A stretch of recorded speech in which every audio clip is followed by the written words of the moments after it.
Hello friends, welcome to my channel Murmu study. তো friends, আজকে আমরা ক্লাস 9-এর lesson 1 tales of Bhola grandpa নামক যে গল্পটি রয়েছে সেটা আমরা বাংলাতে অনুবাদ করব, ঠিক আছে? তো টেলস অফ ভোলা গ্র্যান্ডপা, ভোলা দাদুর গল্প, কার লেখা? মনোজ দাসের লেখা। The author and the text.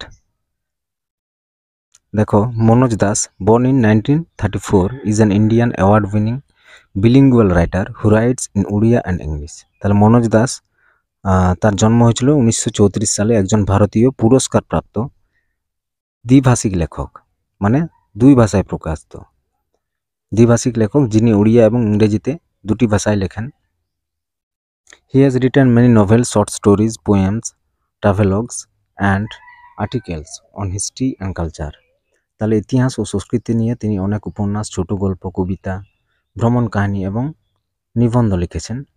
This text is an edited version of Da's short story which narrates Bhola Grandpa's hilarious adventures seen through the eyes of a young man who had known him closely. তাহলে this text is an edited version of Da's short story. তাহলে এই পাঠ্যাংশটি দাসের ছোট গল্পের সম্পাদিত সংস্করণ, ঠিক আছে? Which narrates Bhola Grandpa's hilarious adventures seen through the eyes of a young man who had known him closely. তাহলে যা এক যুবকের চোখে দেখা ভোলা দাদার উল্লাসিত দুঃসাহসিক ঘটনা বর্ণনা করে, যিনি তাকে খুব কাছ থেকে চিনতেন। The simplicity and forgetfulness of Bhola Grandpa provides an element of humor on which the story hangs. তাহলে ভোলা দাদু সরলতা এবং ভুলে যাওয়া হাস্যরসের একটি উপাদান সরবরাহ করে, যার উপর গল্পটি নির্ভর করে, ঠিক আছে? তো চলো গল্পটি শুরু করি। Bhola grandpa and his wife lived at the western end of our village. তাহলে ভোলা গ্র্যান্ডপা এবং তার স্ত্রী আমাদের গ্রামের পশ্চিম প্রান্তে থাকতেন, গ্রামের পশ্চিম প্রান্তে, ঠিক আছে? A large bakul tree overshadowed their hut. তাহলে একটি বড় বোকাল গাছ তাদের কুড়ে ঘরের উপরে ছায়া ফেলেছিল, ঠিক আছে? In the bakul tree lived a small troop of monkeys. তাহলে বোকাল গাছটিতে একটি বানরদের ছোট্ট দল থাকতো, আর কি একটি বান্দরের দল থাকতো। Bhola grandpa and his wife did not mind it. তাহলে ভোলা গ্র্যান্ডপা এবং তার স্ত্রী, এদের কোনো আপত্তি ছিল না, ঠিক আছে? ওই বান্দরগুলো থাকতো, মানে এরা কোনো মনে করেনি আর কি, বা মনে করেও না। One moonlight we were returning from a festival. তাহলে এক চাঁদনি রাতে, তাহলে we were returning from a festival, আমরা ফিরছিলাম কোথা থেকে? একটি উৎসব থেকে আমরা ফিরছিলাম। The road was long and foggy. রাস্তাটি ছিল দীর্ঘ এবং কুয়াশাচ্ছন্ন, ঠিক আছে? I was riding on the village chowkidar's shoulders. তাহলে আমি গ্রামের চৌকিদারের কাঁধে চড়েছিলাম। Suddenly Bhola grandpa let out a loud wail. তাহলে হঠাৎ ভোলা দাদা জোরে কান্নাকাটি শুরু করলো। ভোলা দাদা, everyone in our party was surprised. তাহলে যখন ভোলা দাদা কান্নাকাটি শুরু করলো, আমাদের দলের সবাই অবাক হয়েছিল। এভরিওয়ান, সবাই অবাক হয়েছিল। We halted enquiry revealed the Bhola grandpa had taken his grandson to the festival. তাহলে আমরা থামলাম। অনুসন্ধানে জানা গেল কি, যে ভোলা দাদা তার নাতিকে উৎসবে নিয়ে গিয়েছিলেন। He had tightly held on to the two fingers of the boy. তাহলে সে তো মানে নাতিকে নিয়ে গেছিলেন, ঠিক আছে?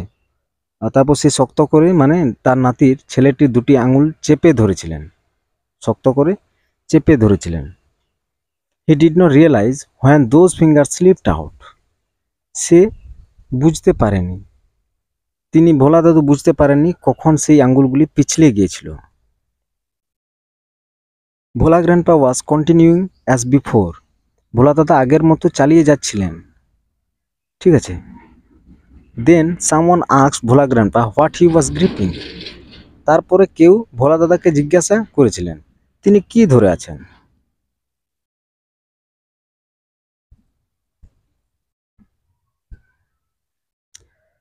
তারপরে কেউ ভোলা দাদাকে জিজ্ঞাসা করেছিলেন তিনি কি ধরে আছেন, ঠিক আছে। হি remembered his grandson and let out a loud wail. তাহলে তিনি তার নাতির কথা মনে করলেন এবং জোরে জোরে কাঁদতে লাগলেন। এবার পরেরটা দেখো, my father choose to sharp eyed man from our party to go back with Bhola grandpa to the festival. তাহলে আমার বাবা ভোলা দাদাকে নিয়ে উৎসবে ফিরে যাওয়ার জন্য আমাদের পক্ষ থেকে দুজন ধারালো চোখের লোককে বেছে নিয়েছিলেন, যারা ভালো দেখতে পায়, ঠিক আছে। The grandson was found before long. তাহলে বেশি খোঁজাখুঁজি না করে নাতিকে পাওয়া গিয়েছিল। He had taken A cosy shelter under A cows বেলি। তাহলে সে একটি আরামদায়ক আশ্রয় নিয়েছিলেন, কোথায় না গরুর পেটের নিচে। I remember another funny incident about Bhola grandpa related by my father. তাহলে আমার আরও একটি মজার ঘটনা মনে পড়ে ভোলা দাদু আমার বাবা সম্পর্কিত। It had been a rainy afternoon. এটা ছিল একটি বৃষ্টিবহুল বিকেল, তখন বৃষ্টি পড়ছিল আর কি। ভোলা grandpa, wild with excitement, told my father and his friends that he had seen a gang of pirates. তাহলে ভোলা গ্র্যান্ডপা, ভোলা দাদা উত্তেজনায় উন্মত্ত হয়ে আমার বাবা এবং তার বন্ধুদের জানিয়েছিলেন যে তিনি জলদস্যুদের একটি দল দেখেছিলেন। জলদস্যুদের, পাইরেটস মানে এখানে জলদস্যু, ঠিক আছে। They were burying a large box under one of the sand dunes on the seashore by our village. তাহলে তারা আমাদের গ্রামের পাশের সমুদ্রের তীরে বালির একটি ঢিলা মানে বালির নিচে আর কি একটি বিশাল বাক্স কবর দিচ্ছিল, ঠিক আছে। তারা কবর দিচ্ছিল। At once father and his friends started looking for the hidden treasure.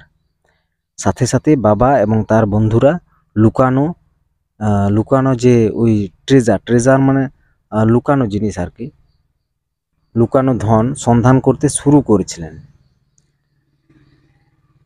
Evening passed on to night. সন্ধ্যা পেরিয়ে রাত্রি নেমে এলো। Moonlight came in through the clouds. তাহলে মুনলাইট মেঘের মধ্য দিয়ে চাঁদের আলো এসেছিল। A pack of jackals were howling. তাহলে তখন রাত হয়েছিল, একদল শিয়াল গর্জন করছিল বা কাঁদছিল। এ প্যাক অফ জ্যাকালস, ঠিক আছে, মানে একদল। ইট ওয়াজ পাস্ট মিড নাইট। তখন কি ছিল না, মধ্যরাত, তখন মধ্যরাত ছিল। At this point of time, Bhola Grandpa confessed that there was no real treasure. ঠিক এই সময় ভোলা দাদা স্বীকার করেছিলেন যে সত্যিকারের কোনো ধন ছিল না। It was all a dream which he had during his midday nap. তাহলে দুপুরে ঘুমের মধ্যে তিনি এই স্বপ্ন দেখেছিলেন। এবার পরেরটা দেখো, once Bhola grandpa had a great adventure in the Sundarbans.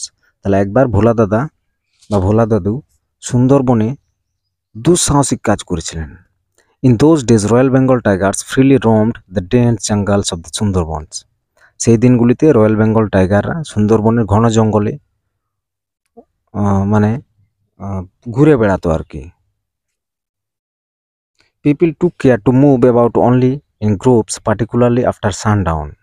তাহলে লোকেরা মানে দলবদ্ধ হয়ে, মানে একসঙ্গে দলবদ্ধ হয়ে চলাফেরা করত, বিশেষত মানে সূর্যাস্তের পরে, ঠিক আছে। সূর্য অস্ত যাওয়ার পরে তারা দলবদ্ধভাবে চলাফেরা করত। One evening Bhola grandpa was returning from the weekly market. একদিন সন্ধ্যাবেলায় Bhola grandpa was returning, Bhola grandpa ফিরছিলেন ফ্রম দ্য উইকলি মার্কেট মানে সাপ্তাহিক বাজার থেকে। Suddenly at a distance of about 5 yards behind him. Suddenly মানে হঠাৎ, at a distance of about 5 yards। তাহলে হঠাৎ তার পিছনে প্রায় 5 গজ দূরত্বে একটি royal Bengal tiger. Suddenly at a distance of about 5 yards behind him, he heard the growl of a Royal Bengal tiger. তাহলে তিনি একটি রয়্যাল বেঙ্গল টাইগারের গর্জন শুনতে পেলেন। ভোলা grandpa turned and found the bright gaze of the tiger on his face. তাহলে ভোলা দাদা মুখ ফিরিয়ে বাঘের উজ্জ্বল দৃষ্টি দেখতে পেলেন, মানে পেছন দিকে ঘুরলেন, বাঘটিকে দেখলেন। Bhola grandpa instantly climbed up a nearby banyan tree. তার ভোলা দাদু সঙ্গে সঙ্গে একটি বট গাছের উপরে উঠে গেলেন। The tiger road and circle the tree about 100 Times. তাহলে বাঘটি কী করলো না, গর্জন করে প্রায় 100 বার গাছটি প্রদক্ষিণ করেছিল বা ঘুরেছিল। ওই গাছটির নিচে আর কি ঘোরাঘুরি করছিল 100 পাকের মতো। Then it settled down under a bush without taking its eyes off him.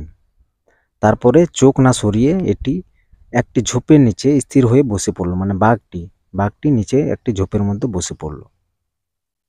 With nightfall the forest গ্রিউ dark and silent. রাত্রি নামার সঙ্গে সঙ্গে বনটি অন্ধকার এবং নীরব হয়ে গেল, মানে নীরব, একদম একাকী হয়ে গেল আর কি। ঠিক আছে। Bhola grandpa could hear the tiger beating its tail on the dry leaves. তাহলে ভোলা দাদু শুনতে পেলেন শুকনো পাতায় বাঘ তার লেজ দিয়ে আঘাত করছে। আওয়ার্স পাস্ট, কয়েক ঘন্টা কেটে গেল। Dawn broke with the cooing of doves. তাহলে ভোর ভাঙলো ঘুঘুর ডাকে। Bhola grandpa came down. Bhola দাদু নিচে নামলেন। There was a group of men on a mount a little way. কিছু দূর একটি ঢিপির উপরে ছিল একদল পুরুষ। একটি ঢিপি ছিল, ওখানে একদল পুরুষ ছিল। ভোলা grandpa climbed the mount and requested the first man he saw for some water to drink. তাহলে ভোলা দাদু সেই ঢিপিতে উঠলেন এবং প্রথম লোকটিকে কি বললেন,